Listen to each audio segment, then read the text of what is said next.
뭐라고?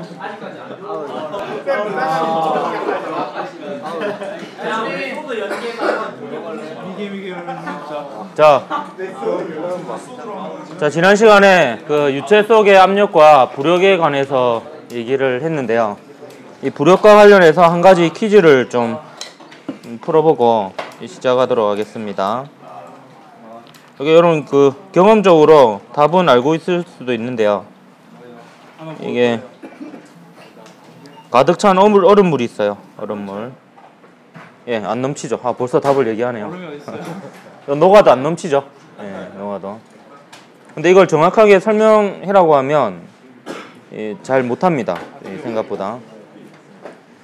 이건 역학적 평형으로 생각을 해볼 수가 있습니다. 그 얼음이 녹아서 물이 되더라도 질량이 보존돼야 되잖아요.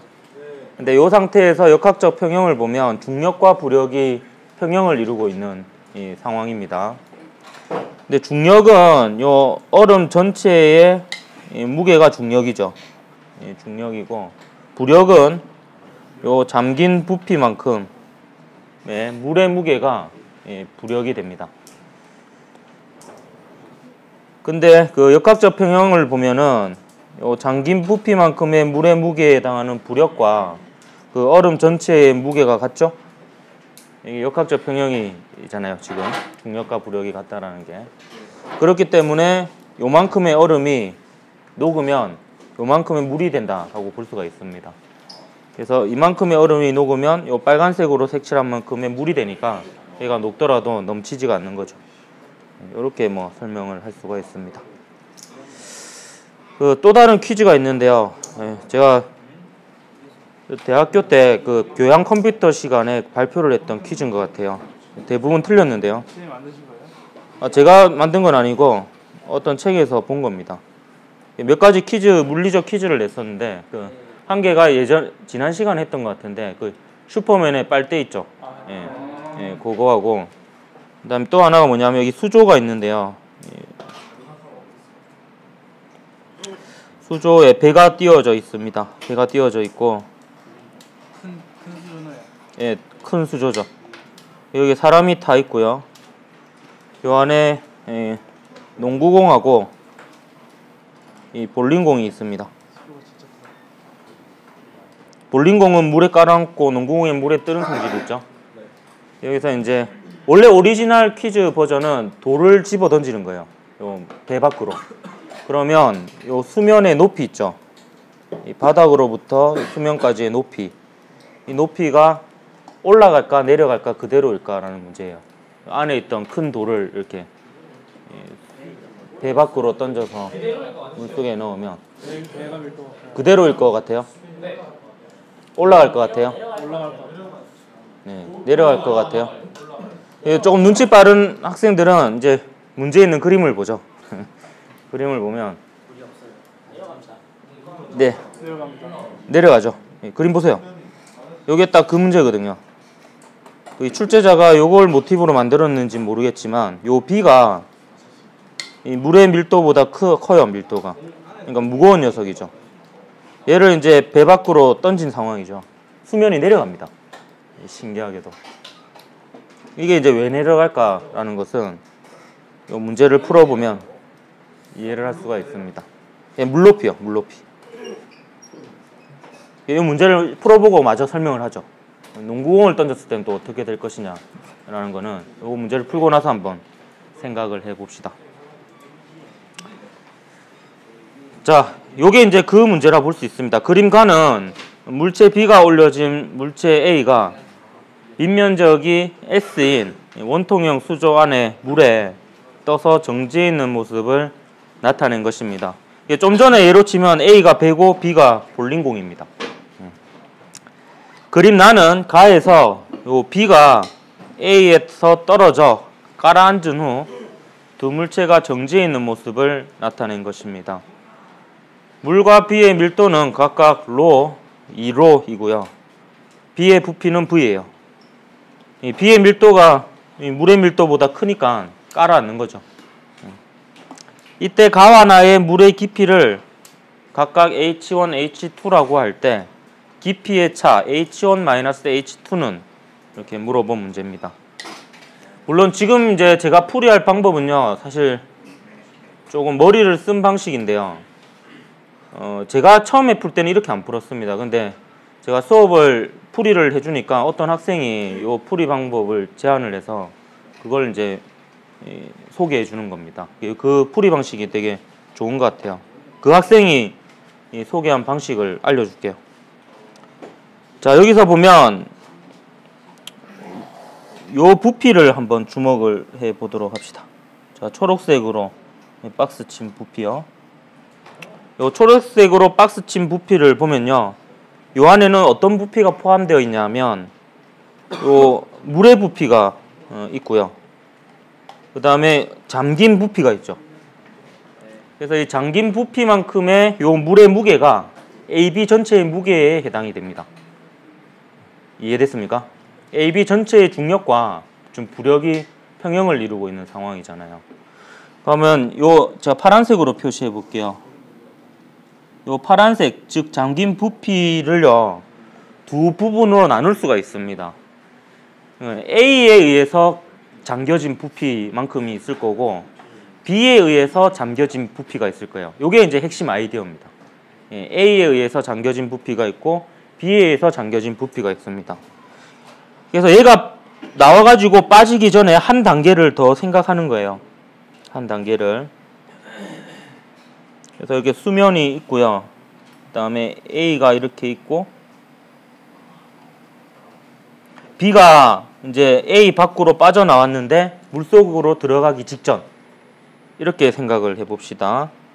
그럼 이때 요 또 파란색 영역, 초록색 영역의 부피의 변화를 한번 생각을 해볼 텐데요. 그럼 이 두 부분을 이렇게 딱 나눠보면요, 일단 요 물의 부피는 변하겠어요, 안 변하겠어요? 안 변하죠. 물이 더해지지도 않고 뭐 이게 퍼낸 것도 없잖아요. 물의 부피는 변함이 없을 텐데, 요 일단 잠긴 부피가 늘어나겠습니까? 줄어들겠습니까? 예, 줄어들겠죠. 근데 얼만큼 줄어들겠느냐예요. 이거는 B에 의해서 밀려난 부피만큼이 줄어들겠죠. B가 나왔으니까. 그러니까 B의 무게에 해당하는 이 물의 부피만큼이 없어졌다라고 볼 수 있습니다. 예, EV죠. 왜냐하면 여기서 보세요. 요 B의 질량이 1호V라고 볼 수 있죠. B의 질량이요. 그러면 B에 의해서 밀려난 물의 부피를 계산하려면 이 B의 무게만큼의 물의 부피가 될 거 아니에요. 그러니까 물의 밀도가 로죠. 그러니까 물로 치면은 부피가 EV만큼의 물의 무게가 B의 무게하고 같아요. 그러니까 B는 밀도가 1호고 물은 밀도가 로니까요. V만큼의 B의 질량은 EV만큼의 물의 질량과 같습니다. 그러니까 이 파란색 영역 중에서 B에 의해서 밀려난 부피는 EV만큼이에요. 근데 얘가 이렇게 바뀌면은 이 B에 의해서 눌러진 부피가 사라질 거 아니에요. 그래서 이렇게 되는 과정에서 부피는 EV만큼 감소하게 됩니다. 이 초록색으로 칠한 부분의 이 부피가 EV만큼 감소하게 돼요. 근데 이 상황에서 이제 B가 물속으로 들어가잖아요. 물속으로 들어가면 요만큼의 부피는 무엇과 무엇의 합인지를 한번 살펴보면, 일단 요 파란색 부분은 A에 의해서 잠긴 부피가 되겠죠. 그럼 여기서 이렇게 바뀌는 동안에는 이 부피가 안 변하겠죠.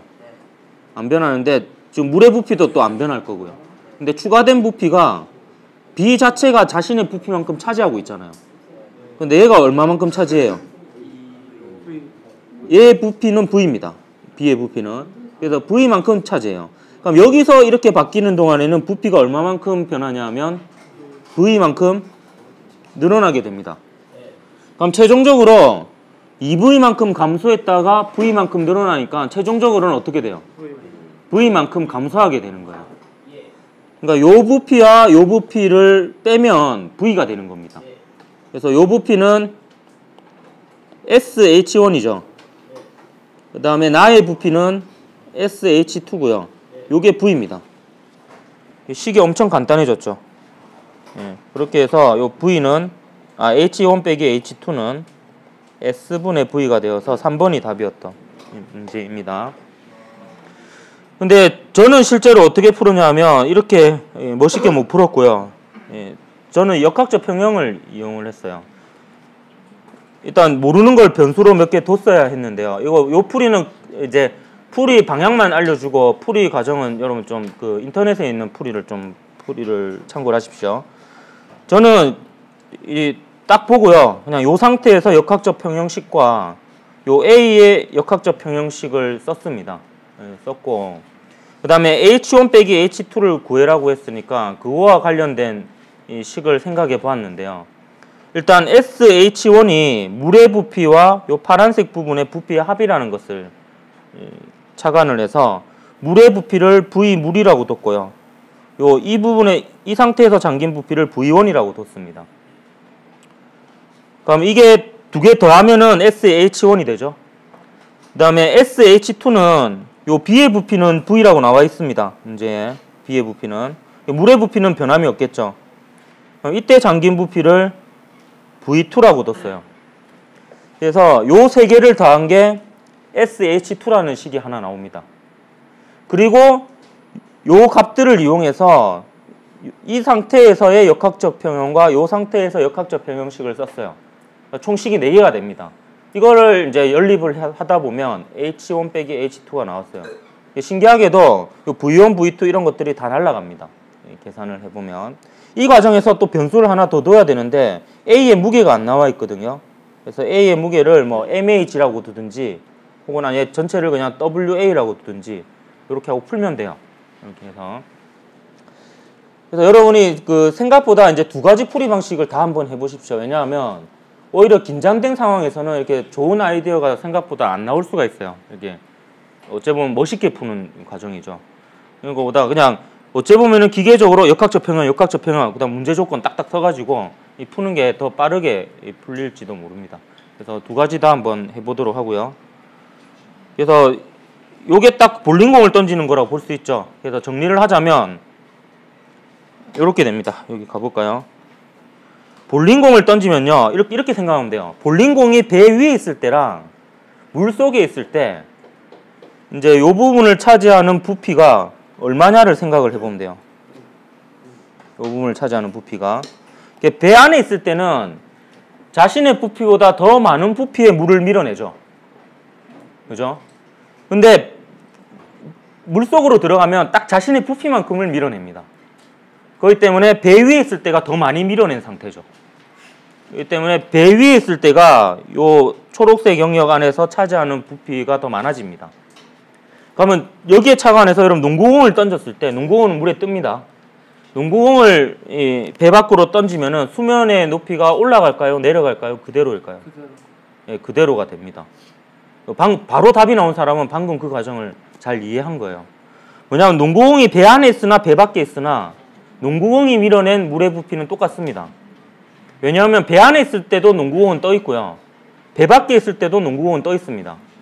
그러니까 배 안에 있으나 배 밖에 있으나 자신의 무게에 해당하는 물의 부피만큼을 밀어내고 있는 거예요. 그렇기 때문에 밀어낸 물의 부피가 같은 겁니다.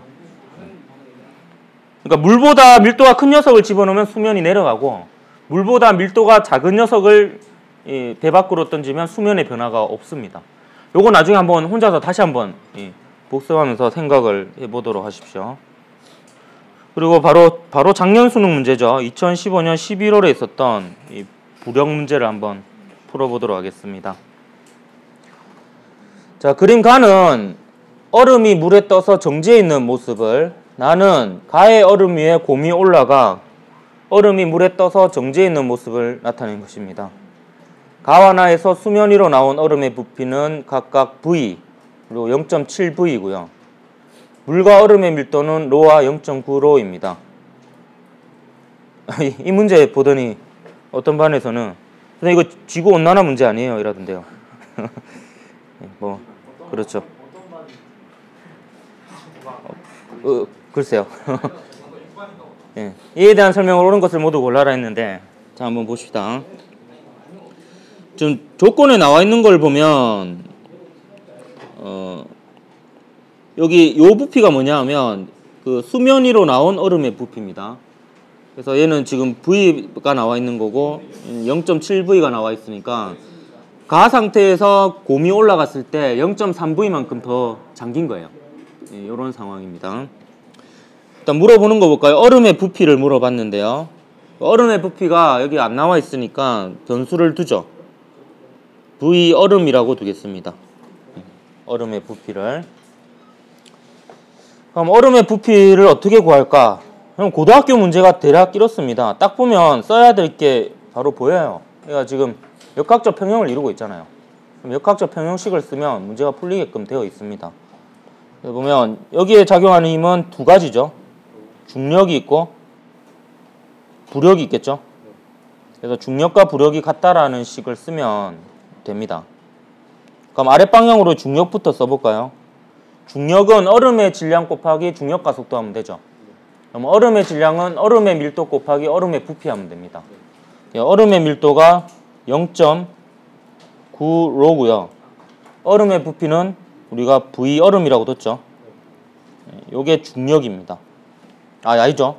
여기다 G를 곱해야 중력이죠. 그러면 mg가 되니까 중력이고요. 그 다음에 위쪽 방향으로의 부력은 잠긴 부피만큼의 물의 무게가 되잖아요. 그러면 일단 물의 밀도 로를 곱해야 되겠죠. 그리고 잠긴 부피를 곱해주고 중력 가속도 G를 곱해주면 됩니다. 이게 이제 위쪽 방향으로의 부력이 되겠죠. 그럼 잠긴 부피는 얼음의 부피에서 V 얼음의 부피에서 튀어나온 부피를 빼주면 되죠. 그래서 수면 위에 나와 있는 부피가 V라고 나와 있잖아요. 이렇게 됩니다. 요 식을 정리해 보면 이 로하고 G가 날아가죠. 로하고 G가 날아가고 0.9 V 얼음이 V 얼음 빼기 V가 되니까 이 V는 0.1 V 얼음이 되죠. 넘기면 그래서 얼음의 부피는 이 V의 10배가 됩니다. 그래서 기억 맞죠? 그래서 가의 역학적 평형식으로부터 얼음의 부피를 구할 수가 있었어요. 그래서 얼음의 전체 부피는 10V인데 그 중에 V만큼이 나와 있는 거죠. 이때 이 V가 이 빙산의 일각이 됩니다. 빙산의 일각. 네, 안 할게요.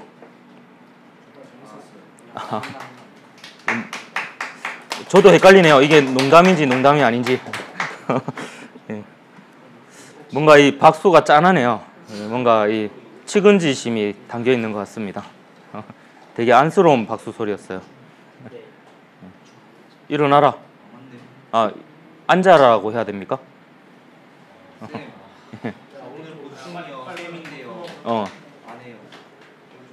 아, 그래요? 아쉽네요. 예? 쌤 8교시에 가요? 가야지. 야, 나는 고3이 아니잖아. 뭐라고? 너도 가. 너도 가버려. 그래. 야, 나를 핑계로 가. 난 책임지지 않아.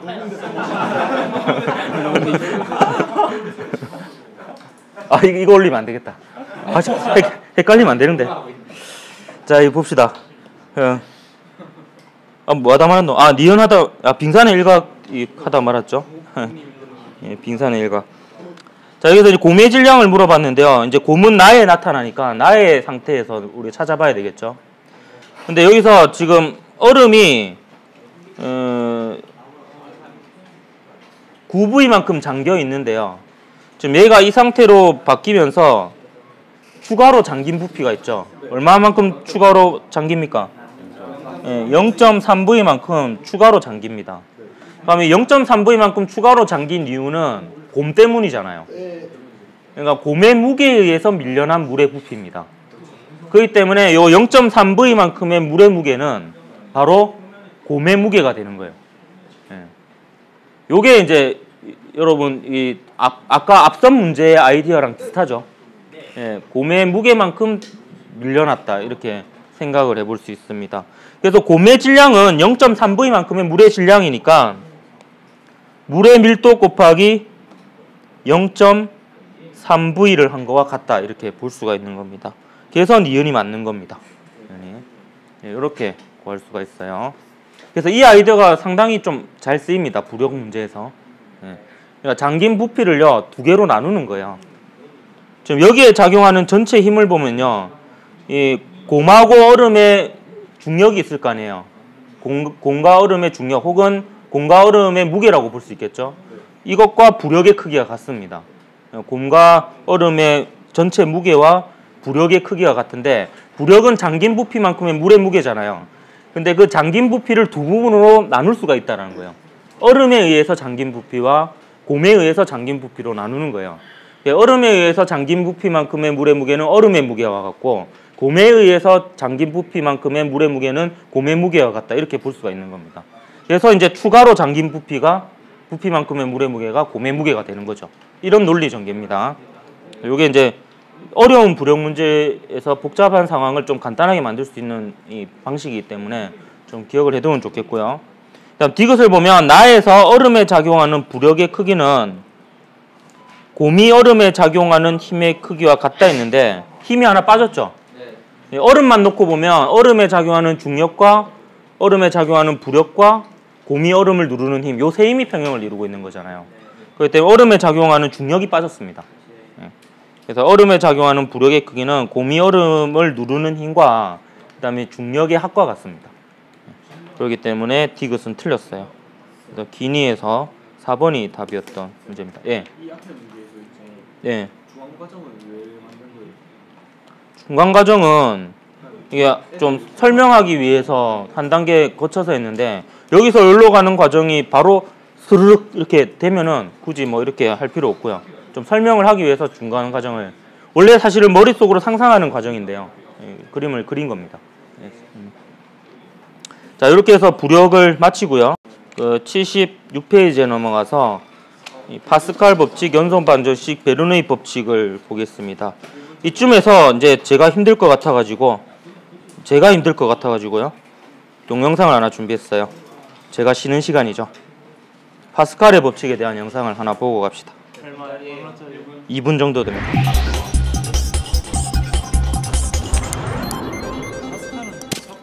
파스칼 법칙은 밀폐된 용기 속에 담겨져 있는 액체의 한쪽 부분에 압력을 주면 액체의 각 부분에 같은 크기로 그 압력이 전달된다는 법칙이다. 치약의 끝부분을 힘주어 누르면 다른 쪽 끝인 입구 부분에서 치약이 나오게 된다. 치약의 중간 부분이나 앞부분을 눌러도 마찬가지 현상이 생기게 되는데, 동일한 압력이 전달되는 파스칼의 법칙으로 설명이 가능하다.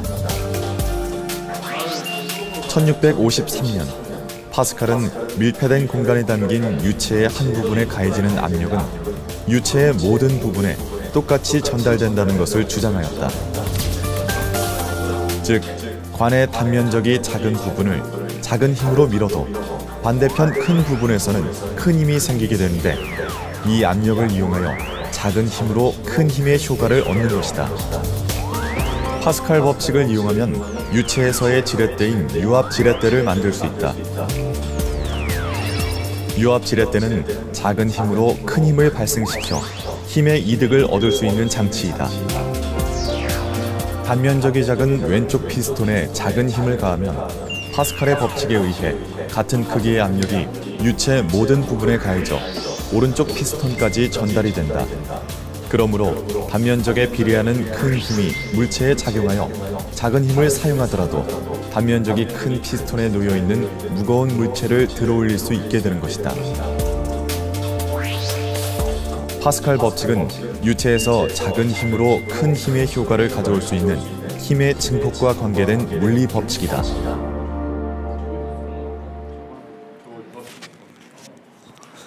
예, 역시 출처는 그 EBS입니다. 예, EBS고요. 파스칼의 법칙은요, 지난 시간에 그 했던 내용하고 관계가 있습니다. 뭐냐면 이런 이제 용기가 있고요. 여기 물이 이렇게 있잖아요. 그럼 요 지점에서 압력 P를 구할 때 기억이 납니까? 요 깊이가 H면 요 녀석의 밀도가 R면요. 이때 대기압이 P0면은 요 지점에서 압력 P는 P0 더하기 로지 H였죠. 요게 이제 생각을 해보면요. 요만큼 유체에 의한 압력이 로지 H예요. 로지 H인데 요 P0가 더해졌죠. 이건 뭐냐 하면 요 위에 있는 공기가 누르는 압력이 P0인데요. 이 P0가 요 유체 속 모두에게 더해지는 겁니다. 그러니까 이 로지 H라는 압력, 요 유체에 의한 압력에다가 P0가 더해진다는 것은 요 P0라는 대기압이 여기까지 그대로 전달됐다는 뜻이에요. 그럼 여기서 파스칼 법칙은 이제 뭐가 추가되냐면, 만약에 여기에 이제 피스톤을 얹고요. 여기에 이제 무거운 물체를 이렇게 얹어요. 요 질량을 총 M이라고 하면요. 요 단면적을 S라고 하면 요 질량 M인 물체에 의해서 추가되는 압력은 S분의 mg잖아요. 그러면 파스칼 법칙에 의하면 이제 요 지점에서의 압력은 이만큼이 딱 더해지는 겁니다. S분의 mg만큼이. 이게 파스칼의 법칙이에요. 그래서 이제 유체의 어느 부분에 압력이 딱 가해지면은 그 압력이 유체 전반에 걸쳐서 다 전달되는 거예요. 그럼 이게 유압장치에 이용이 됩니다. 이게 아주 유리한 점이 있죠. 유압장치는 관의 모양을 마음대로 만들 수 있어요. 그래서 힘을 아무 방향으로 다 바꿔가지고 할 수 있습니다. 예를 들면 관의 모양을 기역자로 만들잖아요. 그래서 여기에 기름을 채우고 압력을 이쪽으로 가하면 이쪽으로 가해지는 힘으로 바꿀 수 있습니다. 방향을. 그래서 이제 유압장치가 기계에 많이 활용이 되고 로봇이나 이런 데도 유압장치가 들어가는 게 힘의 방향을 자유자재로 다 바꿀 수가 있기 때문입니다. 대표적인 유압장치가 브레이크입니다. 자동차 브레이크. 그 브레이크 오일이 바로 그 유압장치에 들어가는 기름입니다. 이 파스칼 법칙이 여러분 아까 그 누가 얘기하던데 수학자 아니에요 하던데 맞아요. 수학자이자 과학자이자 약간 백과사전식적인 이런 그 지식을 습득했던 이런 사람이고요. 그래서 백과사전 이름에 파스칼 대백과사전도 있어요. 이 사람이 이제 백과사전하고 어째 보면 어울리는 이런 이름을 가진 사람이죠. 여러 가지 분야에 공헌을 했던 사람입니다. 이게 이제 대표적인 유압장치의 개념도인데요. 이게 이제 기름입니다. 유압장치의 U자가 기름 U자예요. 기름을 통해서 압력을 전달하는 장치입니다. 자, 요 위에 요 부분이 없다라고 생각해 봅시다. 그러면 얘가 같은 높이일 테고 여기에서 압력은 대기압이 되겠죠. 근데 여기에 이제 피스톤하고 요 물체가 얹혀지는 겁니다. 근데 보통 요 피스톤의 질량은 무시합니다. 무시무시한 부분이죠. 요 부분하고 요 부분이요. 요 부분하고 요 부분 있잖아요. 요 부분. 욕을 한 건 아닙니다. 요거를 여러분 무시한 게 아니고요. 요게 무시무시한 부분이라고요. 질량을. 그러니까 요 F1, F2 요 녀석의 무게만 생각을 해봅시다. 그러면 요 지점에서의 압력이요 왜 같아야 되냐? 사실 요 지점하고 요 지점 압력이 다르면요 압력이 큰 쪽에서 작은 쪽으로 움직여야 됩니다. 그렇기 때문에 압력이 같아야 되는데 원래 대기압이었는데 추가되는 압력이 요 F1에 의한 압력과 F2에 의한 압력이 추가되죠. 요 두 개가 이제 같으면은 이 상태가 그대로 유지가 됩니다. 그래서 P1하고 P2가 같다라는 식을 쓸 건데 대기압은 공통적인 부분이니까 빼고 쓸게요. 그래서 추가되는 압력만 쓰겠습니다.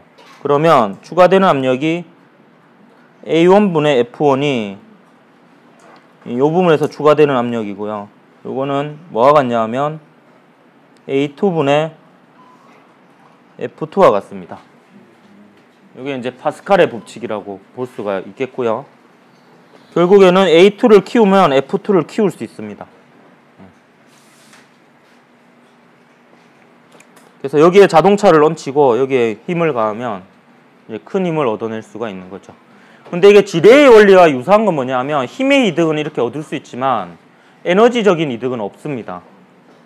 만약에 얘를 X1만큼 내려요. 그러면 요만큼 부피에 해당하는 기름이 밀려나겠죠. 근데 여러분이 배우는 유체는 전부 다 비압축성 이상 유체입니다. 그러니까 압력이 변해도 부피가 안 변해요. 그래서 똑같은 부피가 이 건너편에서 밀려나야 됩니다.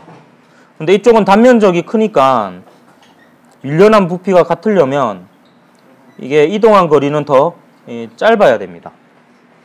계산해보면 F1, X1이 F2, X2와 같다는 결과가 나옵니다. 그러니까 요 부피하고 요 부피가 같다라는 식과 요 식을 연립하면 요 식이 나옵니다. 그래서 에너지적인 이득은 없어요. 힘의 이득은 있어도 이런 특징이 있습니다. 그럼 이 파스칼 법칙을 적용한 대표적인 실제 유압 지렛대의 형태를 한번 보도록 하겠습니다.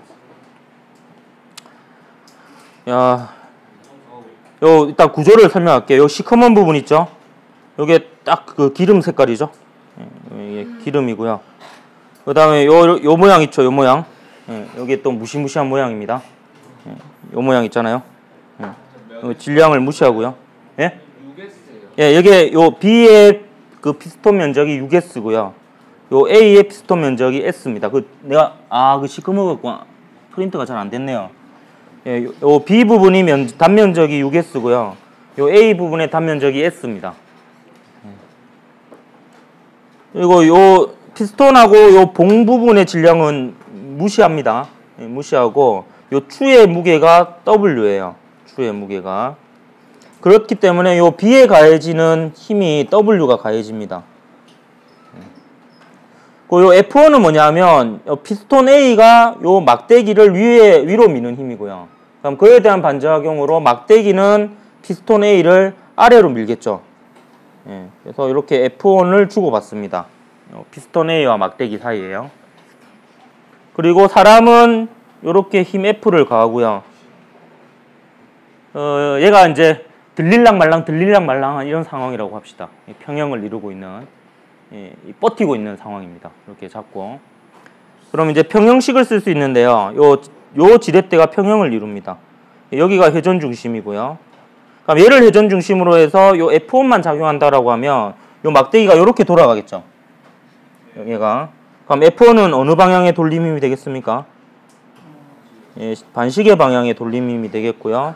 만약에 얘를 회전 중심으로 해서 이 힘만 작용하면 요 막대기가 이렇게 돌아가겠죠. 그래서 요 F는 시계 방향의 돌림힘이 됩니다. 그래서 시계 반대 방향의 돌림힘과 시계 방향의 돌림힘이 같다라는 이 돌림의 평형식을 세워볼 수 있겠죠. 그러면 F1에 의한 시계 방향의 시계 반대 방향의 돌림힘은 팔 길이가 L이죠. 그래서 LF1이 되고요. 그 다음에 요 녀석은 팔 길이가 얼마입니까? 예, 6L이죠. 그래서 6L F가 됩니다. 그래서 F1의 힘이 필요하면 우리가 가해줘야 될 힘은 6분의 F1이면 되는 거죠. 돌림힘의 평형으로부터 지렛대 부분의 힘 관계식을 구할 수가 있었고요. 그다음 파스칼 법칙에 의하면 요 지점에서의 압력과 요 지점에서 압력이 같잖아요.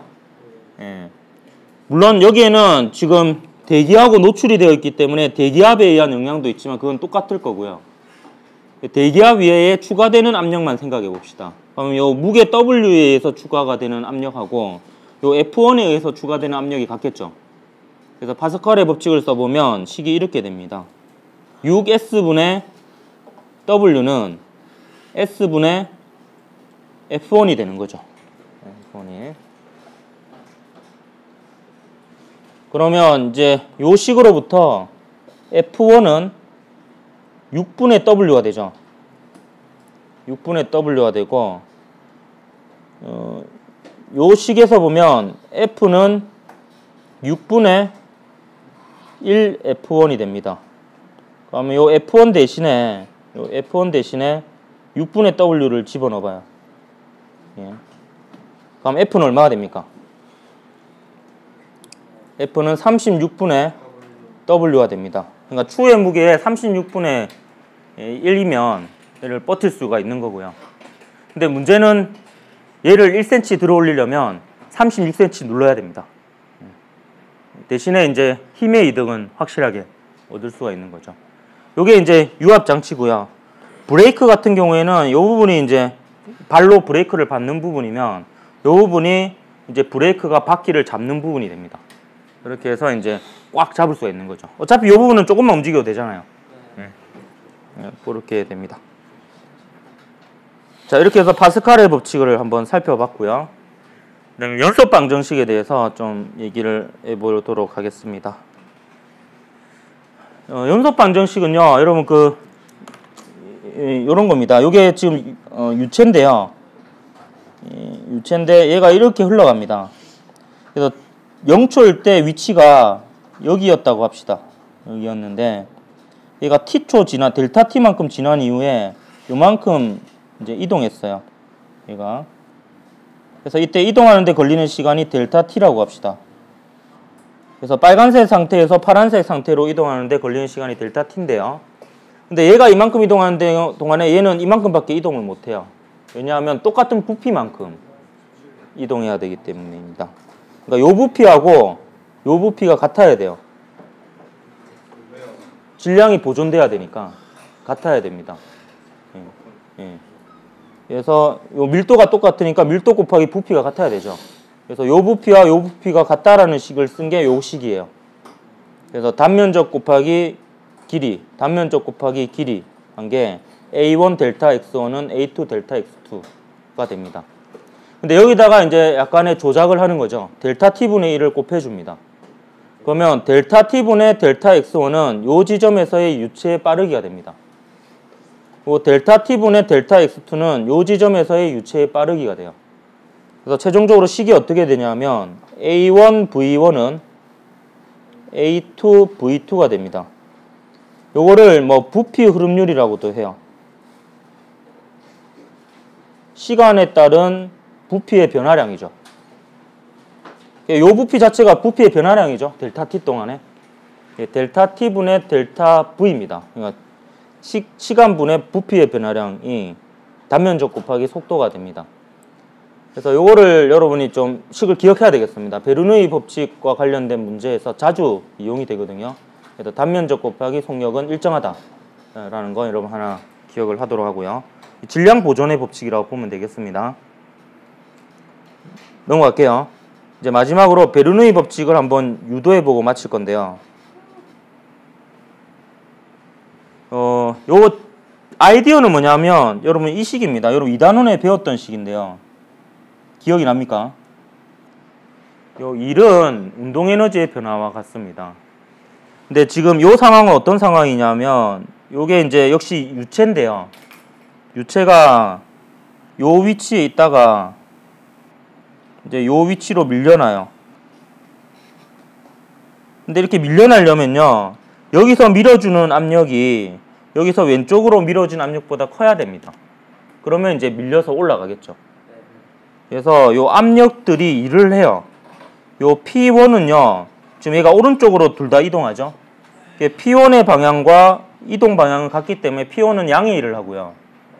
그 다음에 P2는 얘가 이동하는 방향과 반대 방향으로 작용하기 때문에 음의 일을 합니다. 그래서 압력이 일을 하고 있는 상황이에요. 근데 우리가 요 일을 두 개로 나눴었죠. 기억이 나는가 모르겠네요. 중력이 하는 일과 중력 이외에 다른 힘이 하는 일로 나누었죠. 기억이 납니까? 근데 여기서는 중력 이외에 다른 힘이 하는 일이 압력이 하는 일밖에 없어요.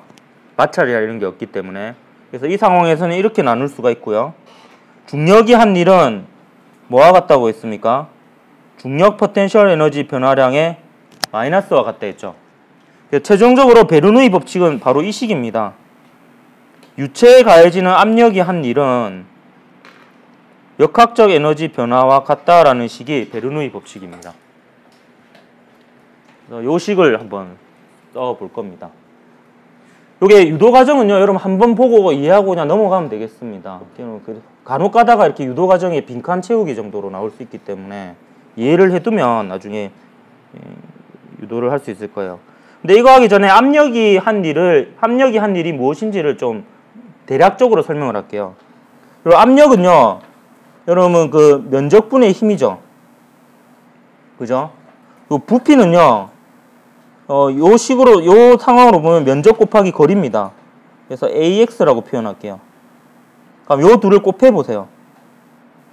PV를 해보면 FX가 되죠. 그죠? 맞습니까? 그래서 대략적으로 여러분 이 정도 생각하면 됩니다. 압력과 부피의 곱이 1이구나. 이렇게 기억을 하면 되겠고요. 요게 단위로 봐도 맞는 게 압력의 단위는 파스칼인데 뉴턴 퍼 미터 제곱이고요. 그다음 부피는 미터 세제곱이죠. 곱하면 뭐가 됩니까? 뉴턴 미터가 되죠. 그래서 에너지의 단위가 됩니다. 그래서 요걸 안다는 가정하에 설명을 빨리 해보도록 할게요. 요게 나중에 그 10단원에 어차피 나올 거예요. 이상기체가 한 일이 압력과 부피 변화의 곱이라는 게 나올 텐데 일단 그거를 좀 빠르게 일단 설명을 해본 겁니다. 그래서 여기 과정은 미리 다 써놨습니다. 이걸 바로 보고 설명할게요. 여기 P1이 한 일은 양의 일이라 그랬잖아요. 압력의 방향과 이동 방향이 같잖아요. 그래서 P1V를 한 거고요. P2가 한 일은 음의 일입니다. 그래서 마이너스 P2V 한 거고요. 아니면 이렇게 생각해도 됩니다. 여기에 작용한 압력은 P1 빼기 P2라고 볼 수 있어요. 전체적으로. 그래서 P1 빼기 P2에다가 부피를 곱한 게 압력이 한 일이다 이렇게 볼 수가 있겠고요. 그 다음에 결국에 이 변화를 보면은 요만큼의 유체 덩어리가 요만큼의 유체 덩어리로 바뀌었다라고 볼 수 있죠. 그만큼이 딱 바뀌었잖아요. 요 빨간색 상황에서 파란색 상황으로 바뀐 거에서 보면은 요 가운데 부분은 변화가 없죠. 그러니까 요 파란색 부분하고 요 빨간색 부분 사이에는 변화가 없습니다. 그럼 변화라고 할 수 있는 부분은 요 부분이 되었다라고 볼 수 있어요. 그럼 요 부분과 요 부분의 질량은 같잖아요. 그래서 mgH만큼 올라간 거예요. 그러니까 mgH1이었던 포텐셜 에너지가 mgH2가 된 거죠. 그래서 요게 이제 포텐셜 에너지 변화를 나타낸 거예요.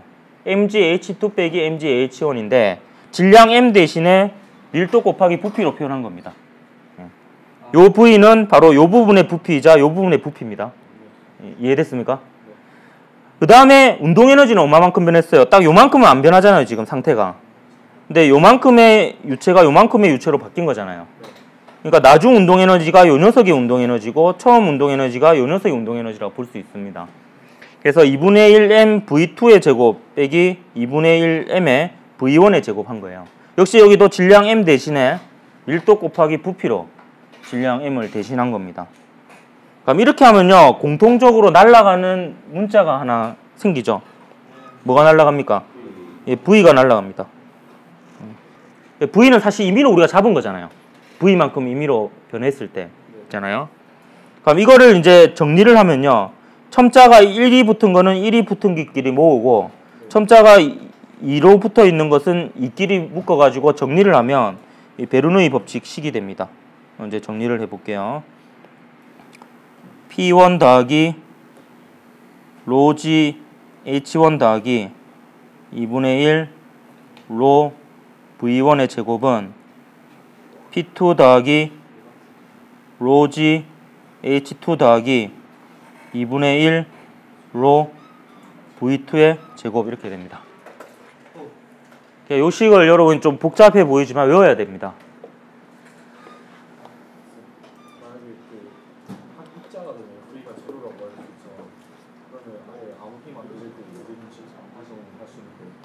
한 입자라고요? 아, 그 공기 중에 한 입자만 보는 순간 그는 유체에 대한 이제 예, 관심이 아닙니다. 유체 자체는 다양한 여러 개의 입자가 있는 개이기 때문에 다루는 방법이 좀 다르죠. 그리고 좀 요 식을 보면요, 약간 외우는 방법 알려주면 이건 농담이 아니고요. 여기다 부피 V만 곱해주면 전부 다 에너지 단위가 됩니다. 예, PV 하면은 1이 되죠. 여기에 V를 곱해주면 로 V가 M입니다. 밀도 곱하기 V가 그 MGH가 되죠. 그다음 여기에 V를 곱해주면 로 V가 또 질량 M이죠. 2분의 1 MV 제곱이 됩니다. 여기 에너지식이기 때문에 그렇게 되는 거예요. 예, 그렇게 기억을 하고요. 여러분 일반적으로 그 베르누이 법칙의 사실 오리지널 버전은 말로 베르누이 법칙이 있었거든요. 뭐냐 하면 사실 압력하고 속력 사이의 관계입니다. 압력하고 이 속력 사이의 관계인데요. 원래 베르누이 법칙은 말로 했을 때는 이렇게 되었었어요. 유체의 속력이 커지면, 그러니까 유체가 빨라지면 압력 P가 작아진다. 요게 원래 그 베르누이 법칙입니다. 물론 이거 단서가 있어야 되겠죠. H1하고 H2가 거의 같을 때. 근데 뭐 지금 요 화면 정도 높이 차이는 거의 무시합니다. 사실 물론 이제 공기 중에서요. 공기 중에서 대체로 베르누이 법칙 현상은 공기 중에서 많이 예를 들거든요. 공기 같은 경우에는 약간의 높이 차이는 무시해요. 그럼 대체로 유체가 빠른 쪽에 압력이 낮아진다라는 게 일단 일반적인 그 베르누이 법칙의 정성적인 결과입니다. 그 베르누이 법칙식 외울 때는요, 그냥 요꼴로 외워두는 것도 좋습니다. 그냥. 잘못했네요. 플러스를 해야 되죠.